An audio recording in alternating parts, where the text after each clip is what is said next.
La question de l'organisation peut parfois sembler complexe et fastidieuse pour certaines personnes. Mais en réalité, il faut simplement avoir compris certains principes, certaines routines que l'on peut mettre en place de façon mensuelle et qui vont nous aider à mieux nous organiser. Vous l'aurez bien compris, aujourd'hui nous traitons de l'organisation dans sa dimension mensuelle.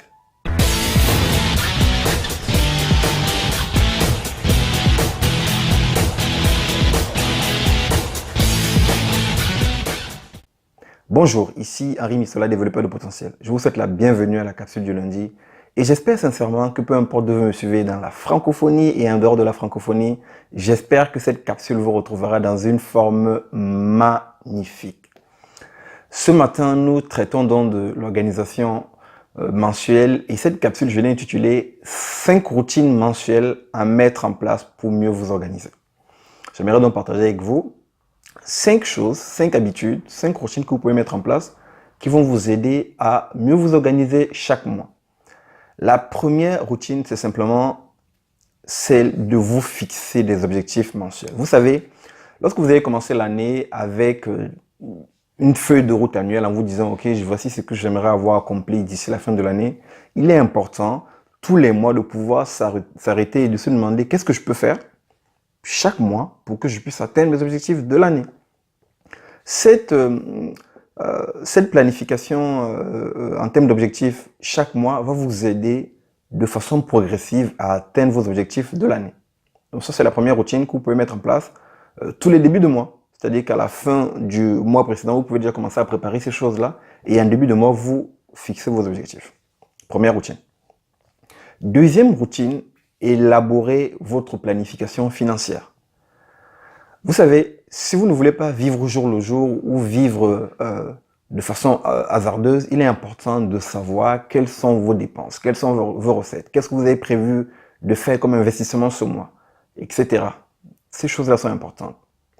Donc en fin de mois, vous pouvez donc vous arrêter et faire cette préparation-là. Ça peut être dans un fichier où vous allez concilier les différentes choses. Quelles sont les recettes de ce mois-ci, quelles sont les dépenses qui vont arriver, quelles sont les dépenses exceptionnelles. Je vous donne un exemple.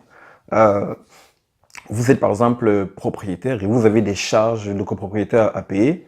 En général, vous les payez par trimestre. Donc vous savez par exemple que pour le premier trimestre au mois de mars, par exemple, vous allez avoir des dépenses exceptionnelles. Vous pouvez donc les consigner. C'est important de pouvoir le faire parce que c'est une façon de s'organiser. Vous organisez en fait vos finances. Ça, c'est la deuxième routine. Vous pouvez utiliser donc un fichier Excel. En tout cas, il y a plusieurs façons de le faire. Le plus important, c'est de pouvoir le faire. Trouver la méthode qui vous convient le mieux. Ça, c'est la deuxième routine. La troisième routine, qui est également importante en termes d'organisation, c'est d'apprendre à pouvoir prendre vos rendez-vous importants dès le début du mois. Vous avez par exemple des choses importantes à faire, que ce soit des procédures administratives, que ce soit des rendez-vous chez le médecin pour vos enfants ou bien pour vous personnellement, que ce soit des rendez-vous auprès de votre banque. Il y a un certain nombre de choses que vous aimeriez avoir fait avant la fin du mois. Donc il est important de pouvoir les planifier dès le début du mois. Prenez vos rendez-vous, vous les calez dans votre agenda et vous êtes paré pour le reste du mois. Ça, c'est une routine qui est importante parce que parfois on se retrouve à prendre des rendez-vous à la dernière minute et parfois on appelle, on n'a pas forcément de rendez-vous assez rapidement alors que c'est quelque chose qu'on a en tête depuis le mois dernier. Donc prendre le rendez-vous dès le début du mois peut nous aider à trouver une place rapidement et à pouvoir aller plus rapidement là où on aurait pu traîner si on avait pris le rendez-vous plus tard. Ça, c'est donc la troisième routine que je voulais partager avec vous. Quatrième routine que vous pouvez mettre en place en début de mois.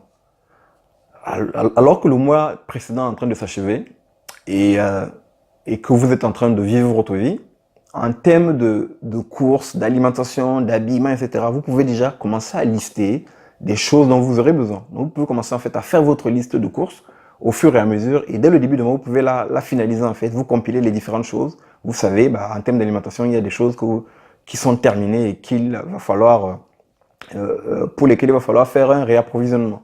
Donc, faire une liste de courses en début de mois, ça peut être également un point d'organisation important parce que cela va vous permettre dès le début de mois de savoir ce qui vous manque et de savoir qu'il faut vous les procurer pour pouvoir ne pas être donc en rupture de stock. Ça, c'est une routine également qui est importante. La cinquième et dernière routine que vous pouvez mettre en place et qui va vous aider également en termes d'organisation, c'est simplement tout ce qui va être ménage, tout ce qui va être rangement. Vous savez, à la fin du mois, vous allez par exemple recevoir un certain nombre de paperasses.